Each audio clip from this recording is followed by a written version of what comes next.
আসসালামু আলাইকুম ওয়া রাহমাতুল্লাহি ওয়া বারাকাতুহু। ওয়ালাইকুম আসসালাম শাইখ রহমতুল্লাহ। জি, শাইখ আমি প্রশ্ন। বাংলাদেশ থেকে জামালপুর ফরিদপুর থেকে বলছি। শাইখ, মাশাআল্লাহ, বলেন ভাই। প্রশ্ন হইলো আমার, অনেকে বলে যে জি ওই যে পীরের মুরিদ না নেয় ওনারা মুসলমানই না, আর জি আল্লাহরে দেখি না ওই আল্লাহর মানে ইবাদত করি না। অনেক লোকে এরকম বলে। শাইখ, এটার অর্থাৎ বিষয়ে একটু বলে। পীরকে দেখে সেই জন্য পীরের ইবাদত করে, মুশরিক কাফের, মুসলমানই না।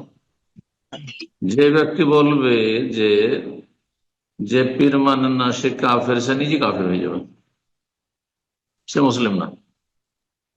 কারণ যা শরীয়তের নেই তাকে যদি শরীয়ত মনে করে তো সে মুসলিম না। শরীয়তে কোরআন এবং হাদিস আছে আতিউল্লাহ ওয়া আতিউর রাসূল, আল্লাহর আনুগত্য করো এবং রাসূলের আনুগত্য করো সাল্লাল্লাহু আলাইহি ওয়াসাল্লাম। ওয়ালিল আমরি মিনকুম, এবং আল্লাহ এবং রাসূলের আদেশ নিষেধ জানার জন্য ওলামায়ে কেরামদের আনুগত্য করো। একজন শুধু আলেমের নয়, যে যেখানে থাকবেন, যার সাথে যোগাযোগ করা সম্ভব তার মাধ্যমে দিন শিখে নেবেন বা দিনের মাসলা মাসাইল নিয়ে নেবেন। এটি হচ্ছে ওলিল আমরি মিনকুম। আর ওলিল আমরের আর একটি তাফসীর হচ্ছে যে শাসকের আনুগত্য করা।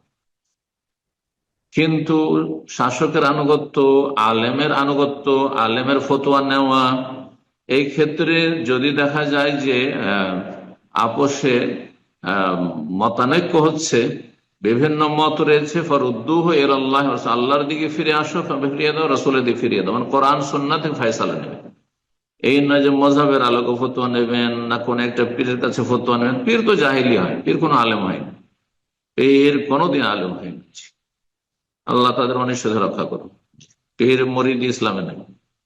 ইসলাম আছে কোরআন সুন্নাহ মেনে চলতে হবে, সাহাবায়ে কেরামদের বুঝকে সামনে রেখে, এবং আপনার জামানার বিজ্ঞ আলেম যাদের সাথে যোগাযোগ করার সময় তাদের কাছ থেকে মাসলা মাসাইল জেনে নিতে হবে। আল্লাহ তাআলা বারাকাল্লাহ।